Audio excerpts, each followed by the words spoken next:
गुरुजी, permanent transformation में बहिर्जीवन या external circumstances का भी बहुत इम्पोर्टेंस है।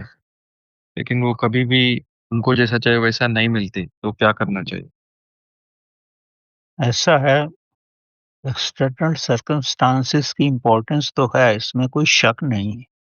एक्सटर्नल सर्कमस्टांसेस की इम्पोर्टेंस सिर्फ 20 और 30% ही है। 70% जो है हमारी आंतरिक भावना की ही समस्या है। जी।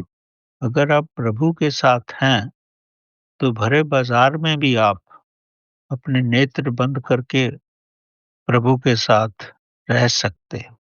बाहर की अवस्थाएं इतनी प्रभावित नहीं करती जितनी आंतरिक अवस्थाओं का प्रभाव रहता है। मैं एक छोटा-सा स्मरण आपको सुना सकता हूँ। एक संत महात्मा को एक प्रेमी ने घर में बुलाया और अपने कुछ साथियों को भी बुलाया ताकि संत जी से कुछ वार्तालाप हो सके, कुछ उनका प्रवचन सुन सके।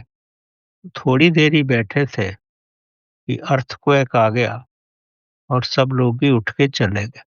संत महात्मा अपनी जगह पर ही बैठे रहे।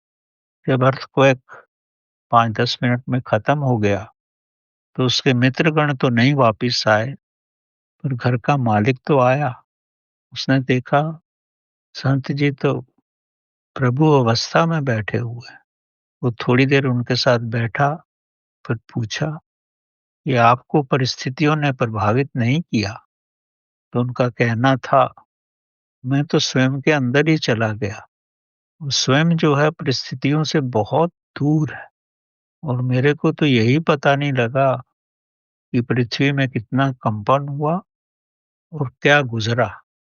आपने आके मुझे उठाया, तो मैं आपके सामने हूँ।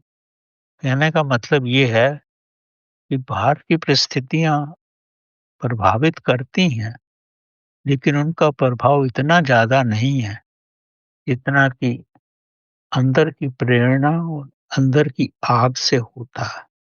अगर आप उस अग्नि में डूबे हो, तो बाहर की कोई चीज़ आपको प्रभावित नहीं करेगी।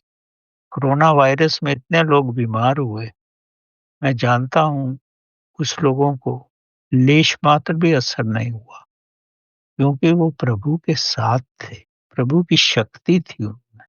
तो अगर आप प्रभु की शक्ति के साथ रहोगे, तो बाहर की कोई समस्या भी आपको प्रभावित नहीं कर पाएगी।